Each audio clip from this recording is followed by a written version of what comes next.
Hi guys, and welcome to our 2023 Summer Throwdown. During the course of this video, I'll be running through the movement standards for workouts 1 and 2, as well as any finer details you need to be aware of before we get stuck in on the day, all right?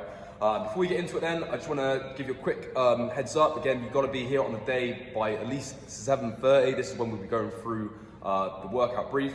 Again, this is going to cover any sort of finer details or any questions, queries, dramas you guys may have had between releasing of these videos and the actual morning of, okay? So again, if there's anything that's not quite clear, guaranteed if you're thinking of it, someone else is probably thinking the same thing. So again, make sure you are there for 7:30.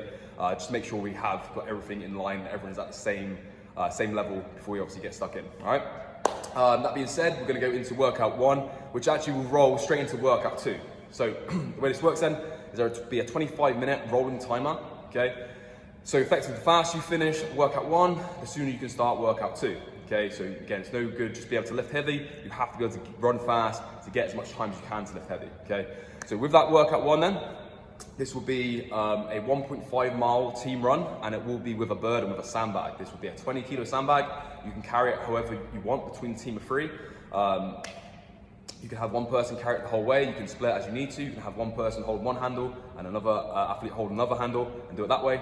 The only thing is with the scoring, you must have the sandbag and 2 athletes back in your lane to get your score, to get your final time. Again, that allows you to have one straggler who doesn't need to be there for the score, but like I said, you must have 2 athletes and a sandbag in your lane for then you be able to commence workout 2 and get your score for workout 1.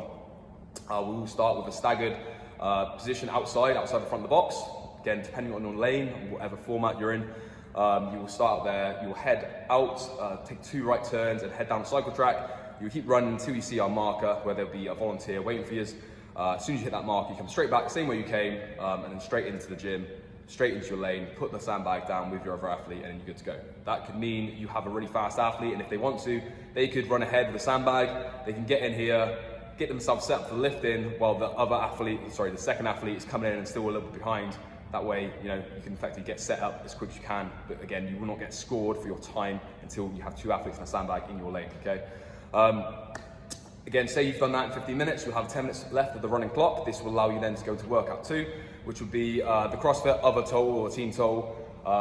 So effectively what this is 3 warm maxes, and you assign an athlete to hit each one of these movements, okay? So for example, there will be 1 athlete doing a warm max clean, there'll be 1 athlete doing a warm max bench, and there'll be 1 athlete doing a warm max overhead squat. Now, you will only have 2 barbells for this. You will have 1 barbell for your bench press, and you will have 1 barbell for your clean and your overhead squat, okay? This overhead squat will have to be from the floor. Obviously, the bench is from the rig, so this will involve a little bit of communication, a little bit of teamwork to figure out the best way of doing this in the limited time you have. Again, it's not just about being the fittest athletes, it's also about working well as a team, okay? So as movement standards go for this then, Cheryl is going to do some demonstrations. So starting off with the first movement, we have a warm max clean. So this can be any variation of clean as long as we start from the floor and finish with a full extension at the top with the elbows in front of the bar. In a position of control. So again, we can do a muscle clean, starting from the floor, bring it all the way through to the top, getting those elbows through, shoulder controller, and then you can go for power clean. Okay, and we can go for squat clean. We could even go for a split clean. Again, as long as the final movement points, okay, remain with your feet under hips, elbows in front, the bar stacked under control on your shoulders. Okay, nice and simple for the clean. Okay, going forwards with the bench press. So you must go for a full grip on the bench press. You cannot suicide grip it, so you must wrap the thumb round. Again, this is for your own safety and safety of others when they're trying to pull it off you. Okay, when Cheryl takes the bar out, she can do this with a spotter. So for example, the spotter can help her out, but she must get to that full extension and then effectively start the bench press herself. She'll bring it down to make contact with the chest. She can do this under a brief tap or literally a pause at the bottom, but it must make contact with the chest before she fully extends her elbows and showing full control with her wrist stacked over her shoulders. Now, a few things that will get you no reps in this, again, besides going for that suicide grip, is if she was to press and she get about halfway up, starts to struggle, starts to strain, and her leg lifts off the bench. For some reason, some people do it. Again, this will be a no lift. The feet will have to stay grounded. You can even, if you wanted to, if you're a bit of a shorter athlete, you can put plates under your feet. That's fine. Again, as long as it doesn't allow your feet to elevate off. you must keep your butt and your shoulder blades on the bench at all times. So again, if it says against that sticking point, she's straining, and the butt starts to lift, comes off the bench, it is a no lift, it will not count. Okay, go back in.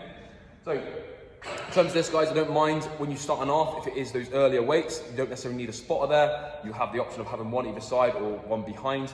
That being said, the spotter is there only for safety. If they were to touch a bar, any point during, between your fully locked out to touch your chest to fully locked out again, it is a no lift. Again, if they help, obviously for the safety, then it's no lift anyway. But yeah, they're only there to help. They can help them out, they can help them back in, but the bench press must be performed by the athlete all by themselves. Okay? Happy days. Yep. All right, cool. Final one then, the overhead squat then. So you have a few options for this, and again, this will involve good teamwork to figure this out. So the overhead squat will be taken from the floor. So you can clean jerk it up, you can snatch it up, however you want to do it, push the back of shoulders, set yourself up. Again, if you form in the form of the squat snatch, not the most efficient way of doing it, but there's many ways you can effectively get to that. Effectively, what you must have is your arms extended overhead, going into a full squat, which means the crease of the hip must go below the top of the knee. Everyone must know what is below parallel, and hitting full extension under your control and holding at the top. Again, that fully extended position. And again, nice and tall. So you have a number of options to how you want to work this. Again, this completely comes down to your own teams and tactics. You can have an athlete grab either side of the bar, they can lift it up and form a bit of a makeshift rack. Okay? You can pass it across, however you want to do it. Like I said, you will not have a rack available for this. So like I said, the athlete can clean jerk it up, place it on the shoulders, or you can get two athletes to lift it up, however you want to do it, and they can form a makeshift rack for the third person. But like I said, a few things must happen. You must have a spotter for the bench, and like I said, you must take the overhead squat bar from the floor. All right? And no lifting going on whilst there's plates in your space, so all the plates need to be out of the way before the rep can count and the lifting can start. And I'll generally saying this, because you will have one judge, you will be lifting one at a time. It won't take you long to hit a warrant max, but generally, like I said, that will allow also to keep people, to have your team keep an eye on you and make sure you're safe, but also to make sure you aren't getting mixed up and there aren't mixing scores. Okay, so one person lifting at a time, all the plates out the way and some are safe. But yeah, mostly straightforward, guys. So like I said, workout one, you'll get a time score for your 2 runners and your sandbag. For workout 2, you get combined warrant max all added together for a total kilo, all right, for your scoring for workout 2. All right, like I said, if there are any questions, queries, or dramas about either of these 2 workout guys, again, please do not hesitate to send us something in so we can answer it. Or like I said, coming on a day at 7:30 on the brief, we can run through it there, just make sure everyone's happy. All right, happy days. Other than that, guys, have fun, and I'll see you then. Cheers.